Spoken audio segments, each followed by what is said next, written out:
محمود زاهدوف اصلا زاده جمهوری ازبکستان بوده، سالیان زیاد در شهر ترسونزاده زندگی میکند.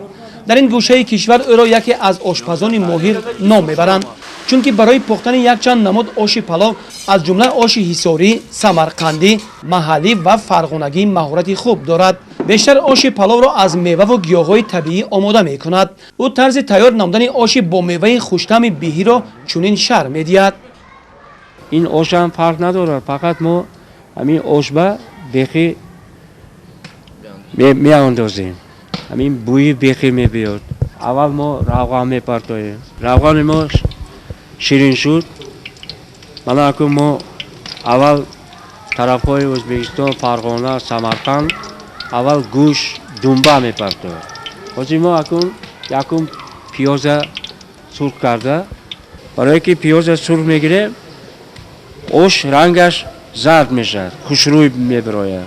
برای همین ما پیاز سرخ میکنیم. باید گفت که مردم شهر ترسونزاده به آش پلاو توجه خاصه ظاهر نموده آن را شاه خوراک‌ها میشمارند و حتی یکی از خوراک‌های عزیزترین خود میدانند. محمود زاهدوف میگوید که آش پلاو بیهگی نظر به دیگر آش پلاو منطقه به کلی فرق دارد، چرا که شیرین و خوش لذت است. ما با من سبز سرخ قطع میکنیم. سمرقند با آش کردن با وقتی کشیدن با و یا برنج سبزی از جدا میکشند.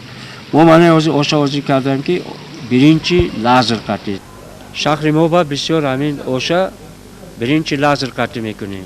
این کسب ما با از اولاد ماندگی، استادم، پدرم، آچم یاد گرفتگی، مثلا خانه بایم آش من فقط پدرم میکرد.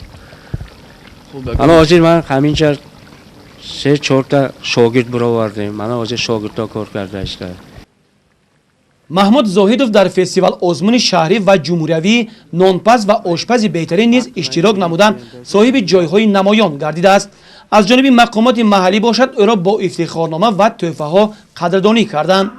باید گفت که آش پلاو در تمام جمامت و مرکه ها، رسم و آیین ها و در خانواده ها خوراکی حتمی می باشد. خوراکی است که مردم نوابسته از سن و سال آن را دوست می دارند و با میل زیاد استعمال می کنند. همین است که قهرمان امروزه ما کوشش می کند همیشه آش با لذت پخته پیشکش مردم گرداند. من آش بیخیگی ریگری ما تیار شد. گزارش خورشید علیمو فیروز میرزاєв از شهر ترسونزاده برای برنامه اطلاعاتی نوید.